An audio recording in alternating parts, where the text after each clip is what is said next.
membanggakan prestasi keberhasilan kita dan pasti membanggakan uang dan harta kita. Tetapi bukan itu yang ternyata menjadi pujian Tuhan. Dan bukan itu yang akan membawa kebahagiaan. Sebagaimana Yesus berkata, yang berbahagia bukan karena kandungannya. Yang berbahagia adalah yang menerima firman Tuhan dan memeliharanya. Yang berbahagia adalah yang melakukan kehendak Allah.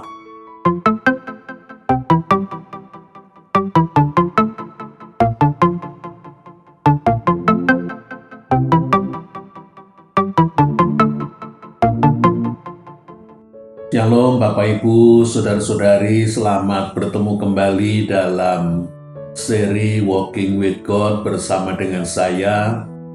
Saya akan melanjutkan seri tokoh. Pada saat ini saya akan membicarakan tentang Maria, Bunda Yesus. Saya akan mengambil dari dua bacaan kitab Lukas 8 ayat 19 sampai dengan 21, dan Lukas yang ke-11 ayat 27 sampai dengan 28. Sebelum kita membaca firman Tuhan, mari kita berdoa terlebih dahulu. Ya Tuhan yang kami kenal, kami sembah di dalam diri Tuhan Yesus Kristus.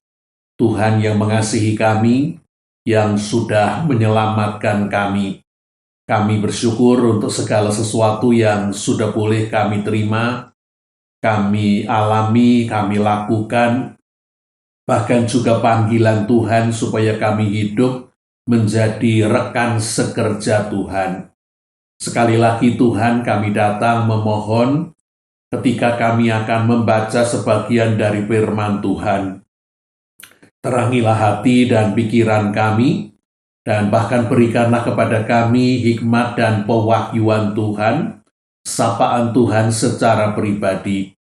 Tolonglah alat yang menjadi perantaraan firman, layakkan, kuduskan, dan mampukanlah ia, supaya ia dapat berkata-kata seturut dengan kehendak Tuhan, menyampaikan kebenaran Tuhan, tetapi juga agar kata-katanya dapat kami ikuti dan kami mengerti. Mari Tuhan berfirmanlah oleh karena kami bersedia untuk mendengarkannya. Di dalam nama Tuhan kami yang hidup, Tuhan Yesus Kristus, Sang Firman yang sudah menjadi Sang Manusia, Kepala, Pemimpin, dan Raja kami. Kami berdoa dan memohon. Terima kasih. Amin. Mari kita membaca bagian yang pertama dari Injil menurut Lukas, pasal yang ke-8, ayat 19 sampai dengan 21, yang dituliskan demikian. Lukas 8, mulai ayat 19. Ibu dan saudara-saudara Yesus datang kepadanya, tetapi mereka tidak dapat mencapai dia karena orang banyak. Orang memberitahukan kepadanya, ibumu dan saudara-saudaramu ada di luar dan ingin bertemu dengan engkau. Tetapi ia menjawab mereka, ibuku dan saudara-saudaraku ialah mereka yang mendengarkan firman Allah dan melakukannya. Kita gabungkan dengan Lukas pasal yang ke-11, ayat 27 dan 28 yang dituliskan demikian. Ketika Yesus masih berbicara, berserulah seorang perempuan dari antara orang banyak dan berkata kepadanya, berbahagialah ibu yang mengandung engkau dan susu yang telah menyusui engkau. Tetapi ia berkata, yang berbahagia ialah mereka yang mendengarkan firman Allah dan yang memeliharanya. Ibu, bapak, saudara-saudari yang dikasihi oleh Tuhan Yesus Kristus, sering kita mendengar bahwa seseorang bisa dinilai secara berbeda. Bagi orang-orang tertentu, seseorang dianggap sangat baik, sangat positif, Bagi orang-orang lain dia dianggap normatif, biasa-biasa saja. Tetapi bagi beberapa orang yang dianggap positif oleh orang lain, bisa dianggap negatif. Kita tahu semua ini tergantung kepada bagaimana relasi mereka dan bagaimana pengalaman mereka. Bisa jadi pengalaman positif membuat mereka menilai positif, bisa jadi pengalaman negatif membuat mereka memberi penilaian negatif. Kalau kita berbicara tentang Maria, Bunda Yesus, kita tahu Bunda Maria sangat dinilai positif di dalam kalangan saudara-saudara kita gereja Katolik. Tetapi pertanyaannya, bagaimana dari gereja-gereja Protestan maupun gereja-gereja Pantekusta memberikan penilaian terhadap Maria? Apakah juga sedemikian positif seperti penilaian gereja Katolik? Bagaimana kalau kita sesungguhnya juga bertanya pada zamannya?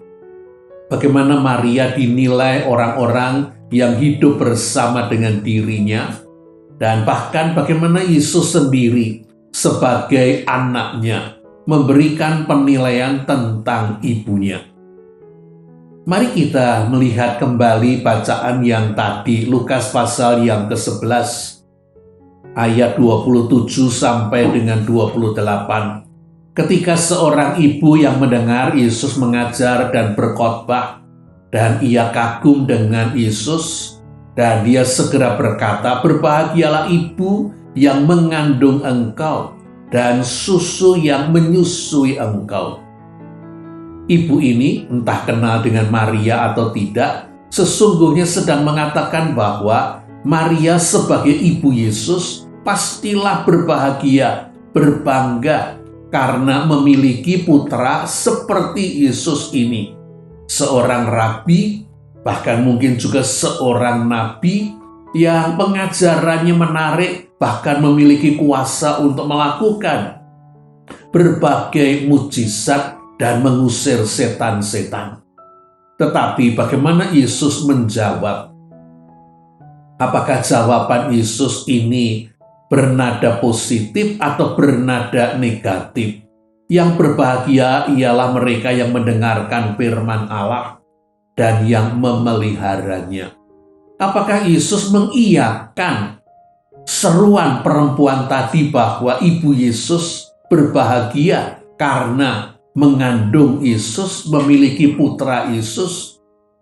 Ataukah jawaban Yesus ternyata tidak mengiyakan ibu tadi, perempuan tadi?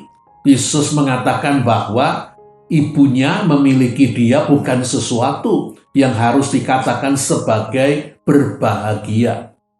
Ibu bapak, saudara-saudari yang dikasihi oleh Tuhan Yesus Kristus, kalau ibu bapak, saudara-saudari sendiri menilai jawaban Yesus ini bernilai positif terhadap ibunya, atau justru bernilai negatif terhadap ibunya?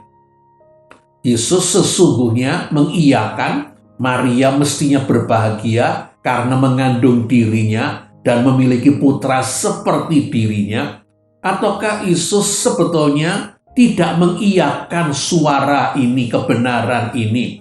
Yesus mau mengatakan sesuatu yang lain. Ini bukan satu kali saja, tetapi Yesus mengucapkannya 2 kali. Oleh karena di dalam Lukas pasal yang ke-8, ketika ibu Yesus dan saudara-saudara Yesus bermaksud menjemput Yesus ada di muka Roma, Yesus diberitahu, Yesus menjawab bahwa ibuku dan saudara-saudaraku ialah mereka yang mendengarkan firman Allah dan yang memeliharanya. Apakah ini juga bernada penolakan terhadap ibu dan saudara-saudara tirinya? Sementara kita tidak menjumpai nama Yusuf, sehingga dugaan banyak orang adalah Yusuf sudah terlebih dulu meninggal. Dan bila Yusuf sudah terlebih dulu meninggal, Yesus sebagai anak sulung, pastilah dia akan menggantikan peranan ayah.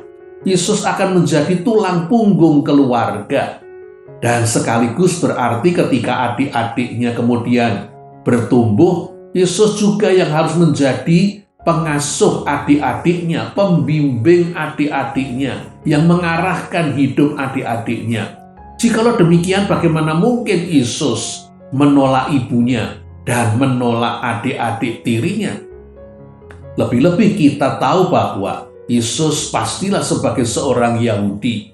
Dari kecil dia belajar Taurat, lebih-lebih dasar titah, dekalog 10 hukum, yang di dalam hukum yang kelima berbicara tentang hormatilah ayah dan ibumu, supaya lanjut usiamu di negeri yang diberikan Tuhan Allah kepadamu.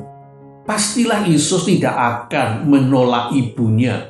Pastilah Yesus tidak akan berlaku tidak hormat terhadap ibunya. Jadi sesungguhnya apa maksud Yesus dengan kata-katanya bahwa yang menjadi ibunya dan saudara-saudaranya adalah mereka yang mendengar firman Allah dan memeliharanya, mereka yang melakukan kehendak Bapa yang di surga. Ibu, bapak, saudara-saudari yang dikasihi oleh Tuhan Yesus Kristus, agaknya yang pertama Yesus hendak mengajak untuk melihat ibunya Maria bukan dari sisi fisiknya, bukan karena rahimnya mengandung Yesus lalu melahirkan Yesus. Oleh karena Maria memiliki sesuatu yang lebih berharga, yang bisa menjadi teladan bagi banyak orang.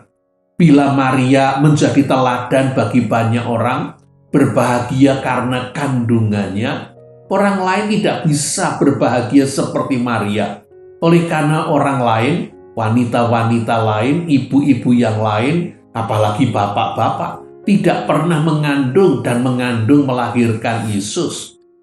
Jikalau Maria dipuji berbahagia, Maria berbahagia karena dirinya sendiri. Tetapi sesungguhnya juga Maria tidak melakukan sesuatu yang kita tahu istimewa, sehingga dia dipilih menjadi bunda Yesus. Maria dipilih oleh Tuhan bukan karena prestasinya, jasanya. Jadi, Yesus hendak mengajak untuk melihat Maria memiliki sesuatu yang lain, yang memang indah, yang memang berharga, yaitu kesediaannya untuk menerima firman Tuhan. Kita ingat ketika malaikat Gabriel mendatangi Maria, Maria sebagai gadis belia, mungkin berusia kira-kira 14-15 tahun. Dan malaikat Gabriel kemudian menyatakan bahwa Maria akan mengandung anak kudus, anak Allah, yang akan mewarisi tahta Daud, yang akan menjadi juru selamat dunia. Dan Maria pada waktu itu segera bertanya, bagaimana mungkin hal itu terjadi? Oleh karena aku belum bersuami, bagaimana mungkin aku mengandung karena aku belum menikah? Benar, Maria sudah dipertunangkan dengan Yusuf, tetapi pertunangan itu belum membuat mereka tinggal bersama sebagai suami istri. Maria tidak bertanya, tidak mungkin aku mengandung sebagai sebuah penolakan. Maria bertanya, bagaimana mungkin? Ia menanyakan kemungkinan. Lalu malaikat Gabriel menjelaskan bahwa Roh Kudus akan turun ke atas Maria dan kuasa Allah yang Maha Tinggi akan menaungi Maria, sehingga anak yang akan dikandung dan dilahirkan kudus, anak Allah, dan harus diberi nama Yesus. Ibu, bapak, saudara-saudari yang dikasihi oleh Tuhan Yesus Kristus, untuk meneguhkan Maria, malaikat Gabriel mengatakan tentang Elisabet, sanak famili Maria, yang disebut sebagai mandul. Di usianya yang sudah lanjut, malaikat Gabriel mengatakan bahwa Elisabet sedang mengandung, dan ini adalah bulan yang ke-6, karena tidak ada yang mustahil bagi Tuhan. Lalu Maria segera bersikap. Ia tidak memikirkan lagi bagaimana nanti ia akan mengandung oleh karena Roh Kudus. Maria juga tidak memikirkan tentang bagaimana sikap Yusuf jikalau ia hamil sebelum mereka hidup sebagai suami istri. Maria juga tidak berpikir lebih jauh bagaimana nanti kalau dia hamil di luar nikah. Ia akan dihujat orang-orang Nazaret, bahkan mungkin ia akan dilempari batu. Tetapi Maria segera menyatakan kesediaannya. Di dalam Lukas pasal 1 ayat 38, Maria mengatakan, sesungguhnya aku ini hamba Tuhan. Jadilah padaku menurut perkataanmu itu. Inilah kesediaan yang luar biasa. Maria tidak tahu apa yang akan terjadi. Tetapi Maria diyakinkan dengan kehadiran malaikat Gabriel.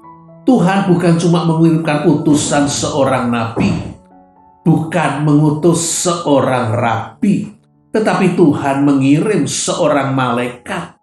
Dan malaikat ini membawa firman Tuhan, dan Maria mempercayainya. Ibu bapak, saudara-saudari yang dikasihi oleh Tuhan Yesus Kristus, izinkan saya memberikan sekedar penjelasan bahwa Maria sesungguhnya hidup di dalam teologi perjanjian lama. Pengajaran dan pemahaman tentang Allah di dalam perjanjian lama ada dua, paling tidak. Yang pertama adalah Allah itu Maha Kudus, sehingga manusia berdosa tidak boleh memandang Allah. Allah itu begitu kudus sehingga manusia berdosa yang memandang Allah bisa jadi akan mati karena kekudusan Allah.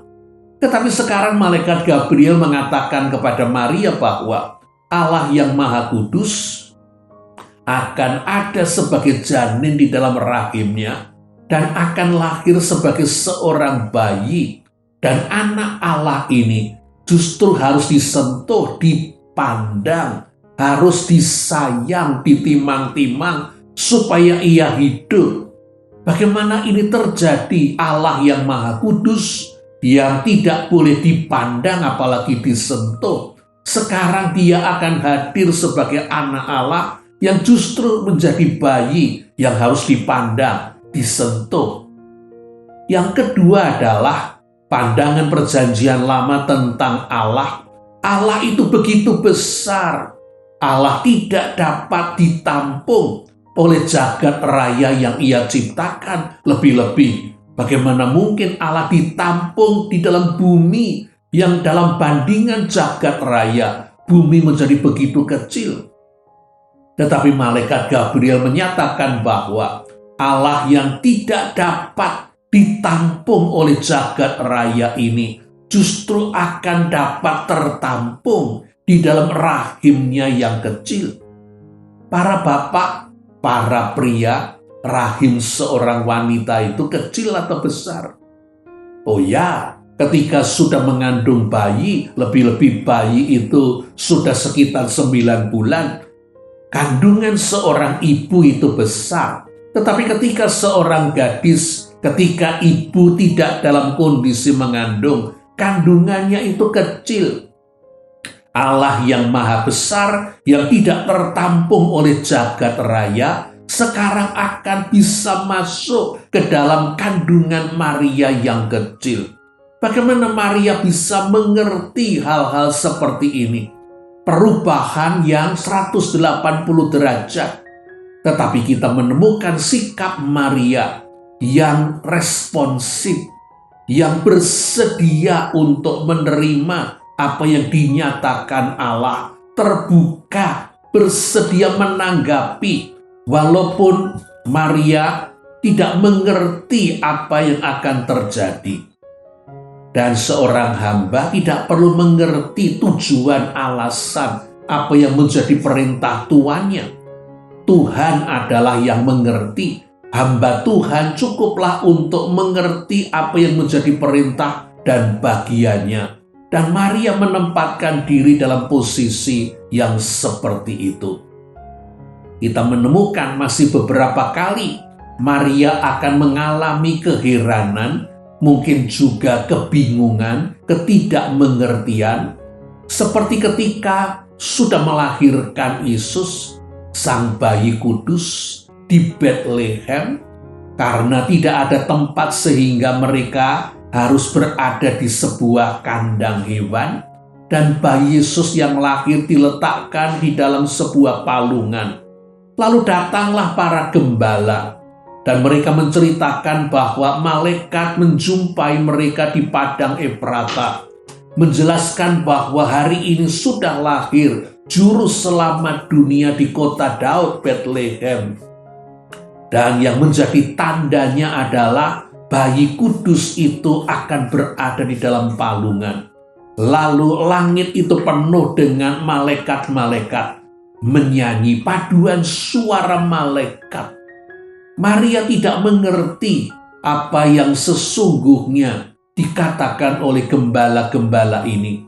Tetapi dikatakan di dalam Lukas 2 ayat 19, tetapi Maria menyimpan segala perkara itu di dalam hatinya dan merenungkannya.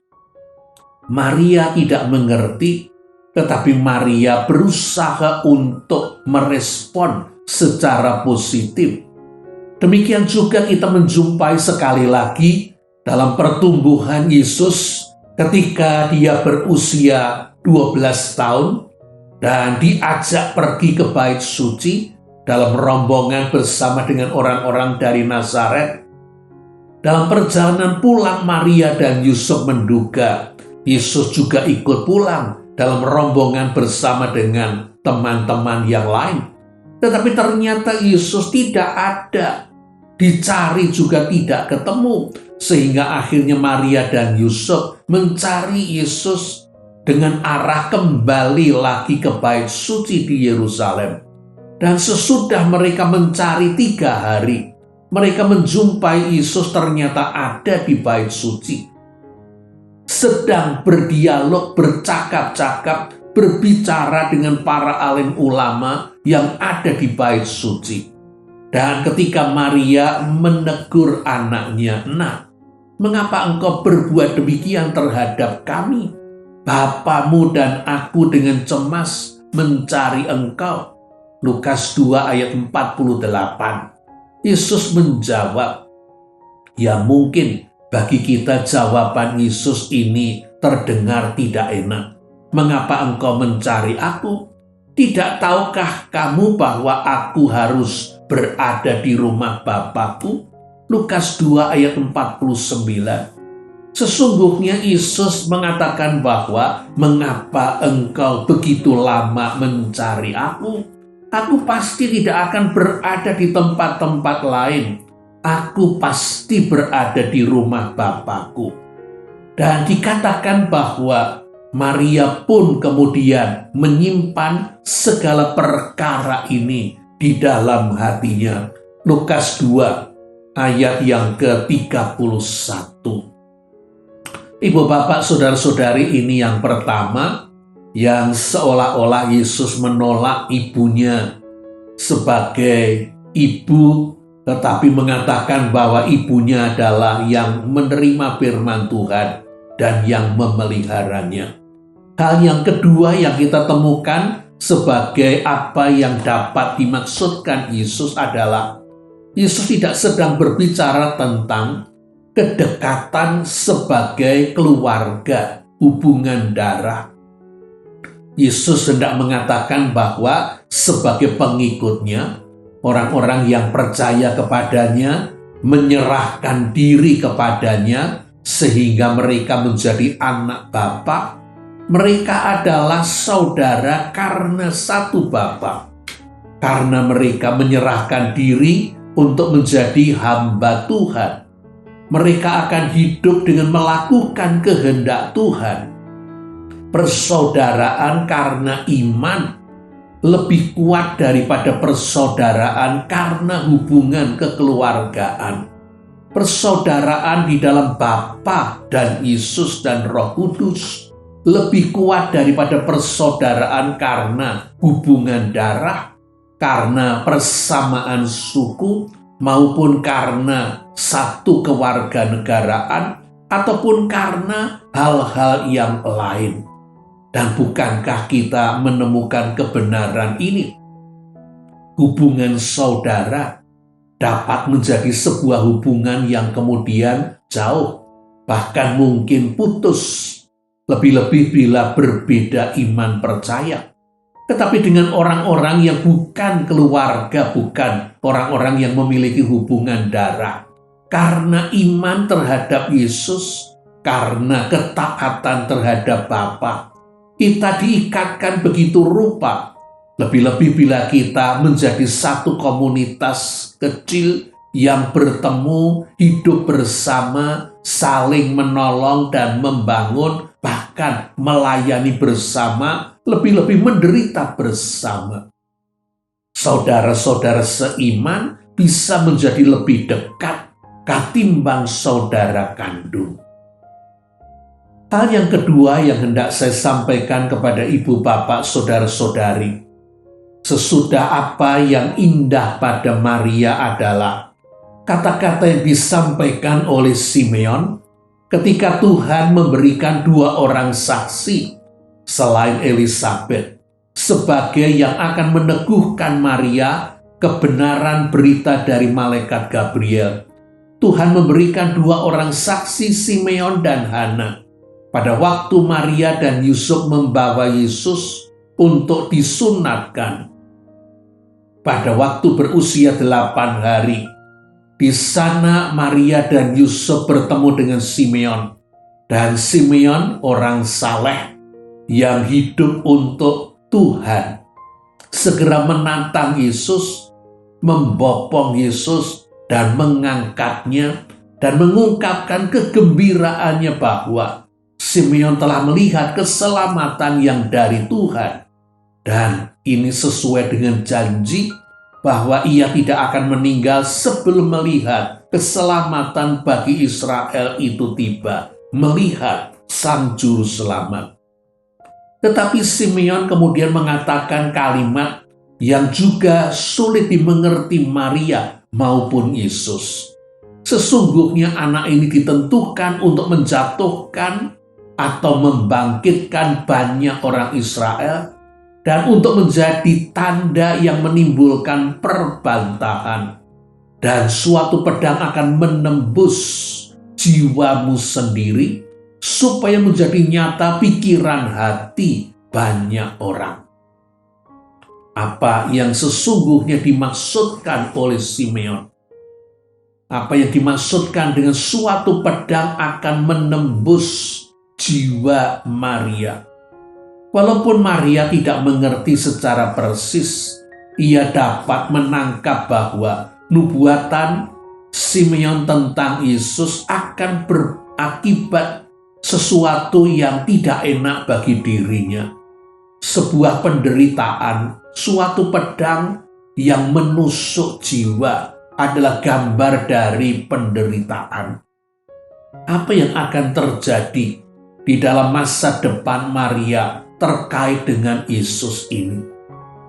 Kira-kira Simeon sesungguhnya mengatakan bahwa orang harus menentukan sikap terhadap Yesus.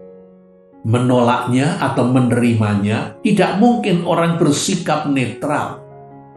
Oleh karena sikapnya menerima Yesus atau menolak Yesus, orang akan dibangkitkan atau dijatuhkan. Yesus ini menjadi penentu kehidupan semua orang, semua umat manusia.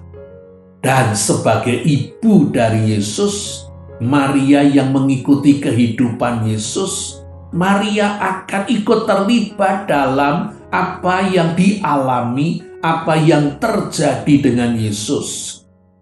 Yaitu, sesudah Yesus keluar dari rumah untuk memulai tugasnya sebagai seorang pelayan Tuhan, rabi, seorang nabi, Yesus mengajarkan pengajaran-pengajaran yang indah, pengajaran-pengajaran yang berkuasa. Yesus berbuat baik dengan menyembuhkan orang-orang sakit, mengusir setan-setan yang merasuki orang-orang. Tetapi Maria segera melihat bahwa popularitas Yesus yang menarik orang banyak kepadanya menimbulkan iri hati para pemimpin agama, baik ahli-ahli Taurat, orang-orang Farisi, para Saduki, para tua-tua. Dan karena itu kemanapun Yesus mengajar, mahkamah agama akan mengirimkan orang untuk memata-matai Yesus, mengikuti Yesus kemanapun Yesus pergi, untuk merekam apa yang menjadi kata-kata pengajaran Yesus, supaya mereka menemukan kesalahan yang dapat dipakai untuk menjatuhkan Yesus dan untuk menangkap Yesus. Maria melihat bahaya yang akan terjadi menimpa putranya Yesus dari pihak para pemimpin agama Sanhedrin. Dan apa yang dikhawatirkan Maria ini pada akhirnya terjadi. Yesus ditangkap di Taman Getsemani, lalu menjalani pengadilan mahkamah agama pada malam itu juga dan juga pagi harinya, dan kemudian diserahkan kepada Pontius Pilatus oleh karena mahkamah agama menghendaki vonis hukuman mati. Dan hukuman mati tidak boleh ditetapkan oleh mahkamah agama, tetapi harus ditetapkan oleh wali Roma, yaitu Pontius Pilatus. Dan Maria menyaksikan apa yang terjadi atas Yesus di dalam proses pengadilan sampai kepada penghukuman. Yesus yang disesah, walaupun mungkin pada waktu Yesus disesah, dihukum cambuk, Maria tidak melihat. Tetapi Maria melihat Yesus ketika harus memikul salib yang sedemikian berat, dengan kondisi Yesus yang lemah karena sudah sepanjang malam diadili tanpa minum, lemah karena luka-luka yang ada pada badannya dan darah yang mengucur keluar, dan karena harus memikul balok salib yang berat, mungkin 50 kilo atau lebih, berjalan menuju ke Golgota. Maria menyaksikan ketika anaknya disalibkan, dan walaupun anaknya sudah disalibkan, masih juga orang banyak, baik para pemimpin agama, menghujat. Demikian juga dengan orang banyak menghujat, bahkan penjahat yang di sebelahnya menghujat, menyuruh Yesus membuktikan bahwa ia adalah anak Allah dengan turun dari salib. Padahal sesungguhnya Yesus menjadi anak Allah justru untuk menanggung hukuman umat manusia. Ia disalibkan. Bagaimana ia bisa turun? Yesus habis-habisan berdarah-darah, menderita sedemikian rupa untuk mereka yang menyalibkan. Tetapi mereka yang menyalibkan justru menjadi sedemikian pongah, menghina dan menghujat Yesus. Dan meskipun Maria melihat bahwa tidak ada kemarahan dalam diri Yesus, bahkan Yesus mendoakan mereka yang menyalibkan dirinya. Ya Bapa, ampunilah mereka karena mereka tidak tahu apa yang mereka perbuat. Yesus tidak marah, tetapi sebagai ibu yang anaknya diperlakukan seperti ini, Maria marah. Maria sesungguhnya marah besar. Ia tidak bisa menerima bahwa anaknya diperlakukan seperti ini, oleh karena tidak ada kejahatan, tidak ada perbuatan salah. Anaknya justru seorang rabi, pengajar dan berbuat baik, tetapi diperlakukan seperti seorang pemberontak, penjahat besar dengan disalibkan. Maria sesungguhnya marah. Apa yang bisa ia lakukan? Oleh karena ia hanya seorang ibu dan tidak memiliki pendukung. Inilah pedang yang menusuk ke dalam jiwanya. Betapa menyakitkan melihat putranya berdarah-darah, terpaku di kayu salib, dan ia tidak berdaya berbuat sesuatu apapun. Dan di atas kayu salib ini pun, Yesus masih mengingat akan ibundanya. Di dalam Yohanes 19 ayat 25 sampai dengan 27 dituliskan, dan dekat salib Yesus berdiri ibunya dan saudara ibunya, Maria istri Kleopas dan Maria Magdalena. Ketika Yesus melihat ibunya dan murid yang dikasihinya di sampingnya, berkatalah ia kepada ibunya, "Ibu, ini anakmu." Kemudian ia berkata kepada muridnya, kemudian katanya kepada muridnya, "Inilah ibumu." Dan sejak itu murid itu menerima dia di dalam rumahnya. Dalam keadaan sekarat, dengan napas yang berat dan sulit, tersengal-sengal, Yesus masih memberi perhatian kepada ibunya dan menyerahkan ibunya ke dalam tangan murid yang dikasihinya Yohanes.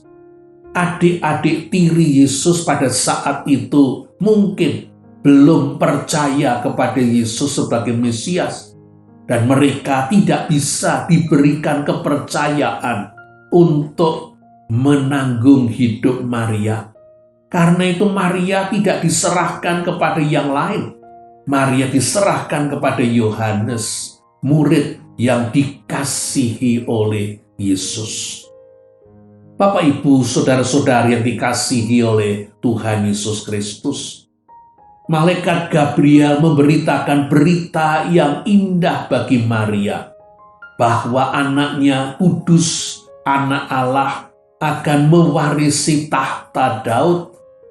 Tetapi Simeon melengkapkan bahwa melihat dan mengikuti kehidupan putranya Yesus, Maria akan merasakan penderitaan yang seperti pedang yang menusuk ke dalam jiwanya, yaitu perlakuan buruk yang diberikan kepada Yesus, bahkan penderitaan yang sedemikian besar yang ditimpakan kepada Yesus. Inilah tempat dan peran Maria. Jikalau malaikat Gabriel mengatakan, "Hai engkau yang dikasihi oleh Tuhan," dikasihi oleh Tuhan tidak berarti mengalami kehidupan yang nyaman, enak, dan lancar. Menerima kasih karunia Tuhan seringkali lebih berkaitan dengan akan mengalami kesusahan, penderitaan, karena Tuhan, karena dipercaya Tuhan, karena dijadikan wakil Tuhan, karena ada di sisi Tuhan. Bapak, Ibu, saudara-saudari yang dikasihi oleh Tuhan Yesus Kristus, yang pertama kita melihat yang indah pada Maria, yaitu sikapnya dan kesediaannya untuk menerima firman Tuhan dan merenungkannya. Yang kedua, kita melihat bahwa suatu pedang akan menusuk jiwa Maria. Dan yang ketiga, yang terakhir, saya mengajak ibu bapak untuk melihat apa keteladanan atau apa yang diwariskan Maria kepada kehidupan kita ini. Kalau di dalam perjanjian lama kita menemukan seorang bapak dijadikan oleh Tuhan sebagai pelopor iman, yaitu Abraham. Kita bisa mengatakan bahwa di dalam perjanjian baru, di awal perjanjian baru, Tuhan menempatkan seorang ibu sebagai pelopor iman, yaitu Maria, Bunda Yesus. Apalagi yang bisa kita dapatkan, pelajaran apa dari kehidupan Maria? William Barclay mengutip apa yang merupakan penemuan Stanley Jones di dalam nyanyian pujian Maria, Lukas 1 ayat 46 sampai dengan 55, yang seringkali juga disebut dengan Magnificat. Nyanyian pujian Maria ini memuat pengajaran. Nyanyian pujian Maria ini memberikan sebuah pewahyuan. Dan 3 revolusi diketemukan oleh Stanley Jones. Yang pertama adalah revolusi moral. Di dalam Lukas 1 ayat ke-51, ia dalam artian Tuhan mencerai-beraikan orang yang congkak hatinya. Kekristenan adalah kematian atas kecongkaan. Apabila seseorang menyerahkan hidupnya kepada Kristus, ia harus meniadakan kecongkaannya. Kita ini manusia berdosa yang mestinya mengalami kebinasaan kekal. Kita ini tidak punya sesuatu yang baik yang akan bertahan sampai kepada kekekalan, karena masuk ke dalam kekekalan pun kita ini tidak akan mungkin. Kita ini budak dosa, budak setan, budak hawa nafsu. Tetapi Kristus sudah mengorbankan diri untuk membeli kita, sehingga dari budak dosa, budak setan, budak hawa nafsu, kita dibeli menjadi budak Yesus. Kita menjadi milik Yesus. Kita mesti mati terhadap keakuan kita. Karena itu tidak ada orang Kristen yang sesungguhnya bisa bersikap congkak. Jikalau ia menyadari posisinya adalah hamba Tuhan seperti Maria.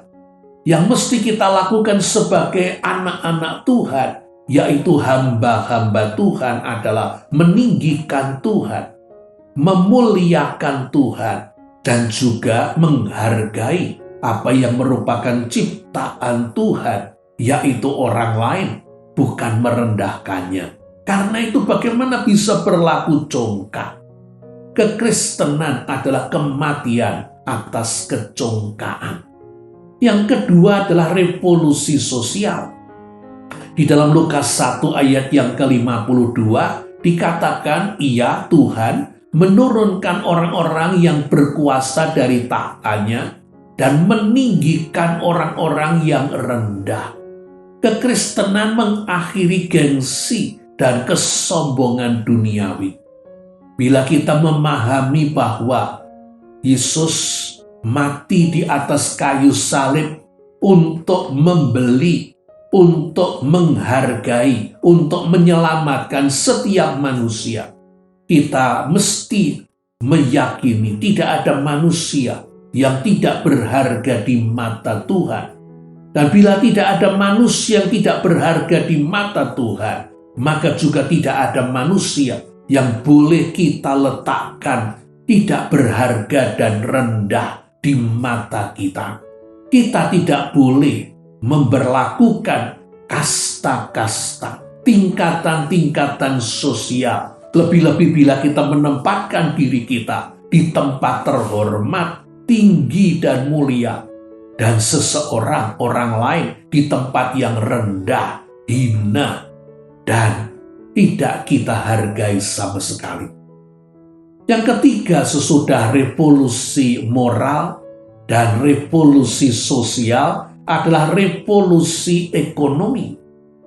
Lukas 1 ayat 53, ia, Tuhan, melimpahkan segala yang baik kepada orang yang lapar dan menyuruh orang kaya pergi dengan tangan hampa.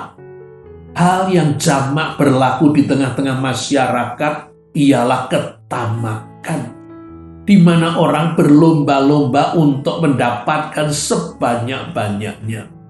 Betapa sulitnya untuk berkata cukup, karena makin punya justru makin merasa kurang, makin memiliki justru semakin serakah.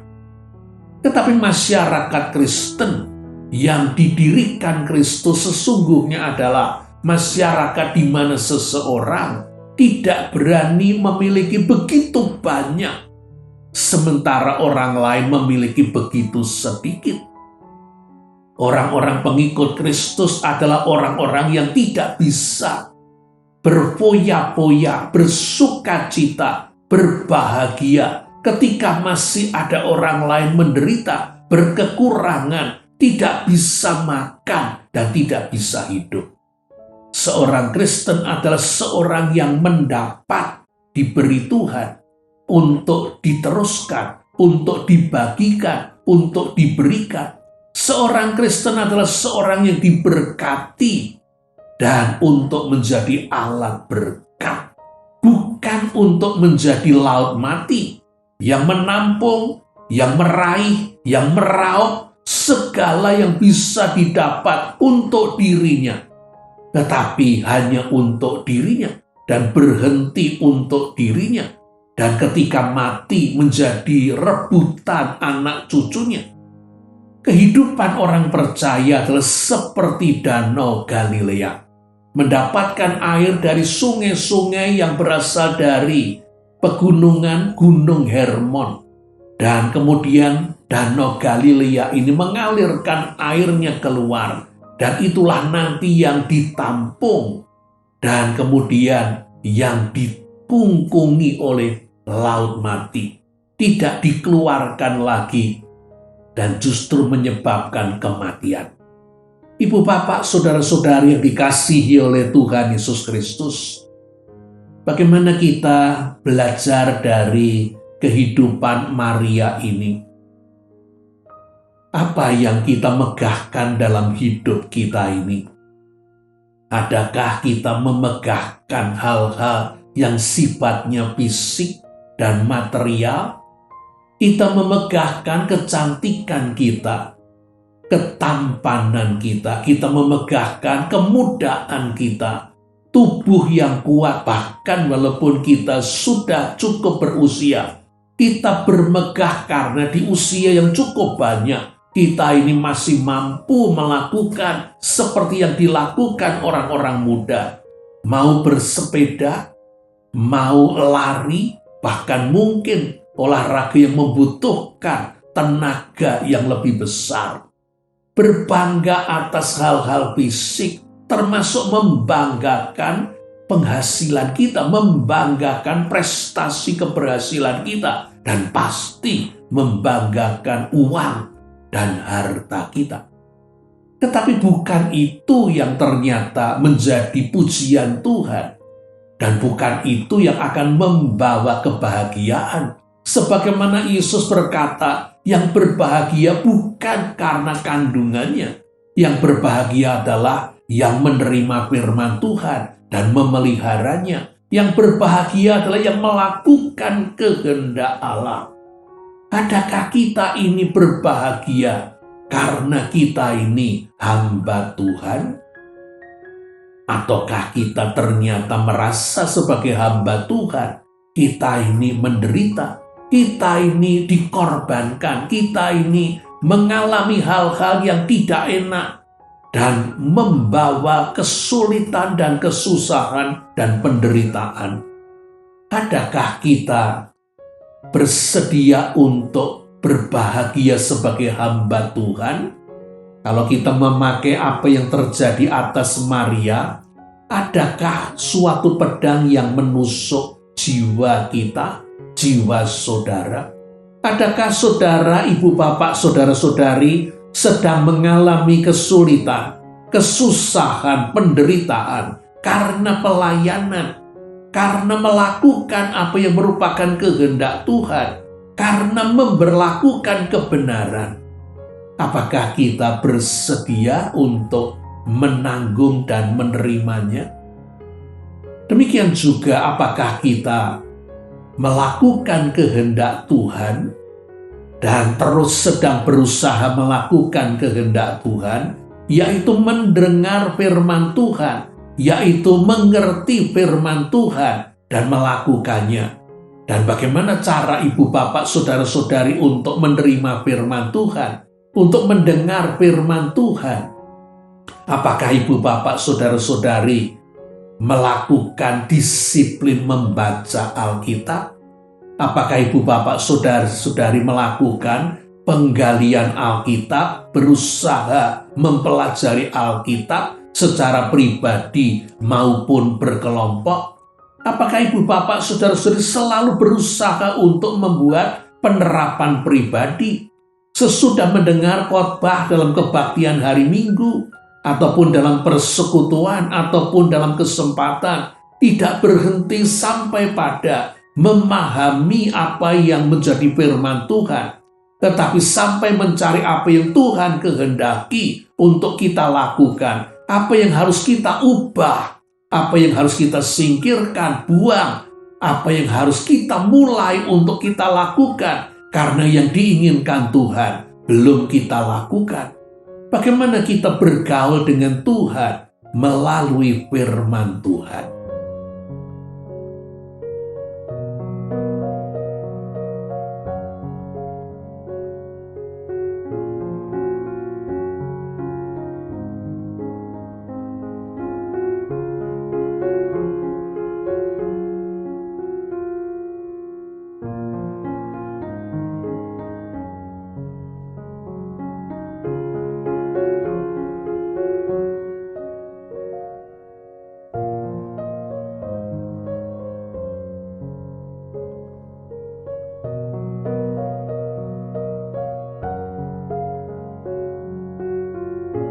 Kiranya Maria dapat menjadi teladan bagi kita, bagi ibu bapak saudara-saudari, oleh karena Maria adalah wanita yang beriman. Kiranya Roh Kudus memberkati ibu bapak saudara-saudari. Amin.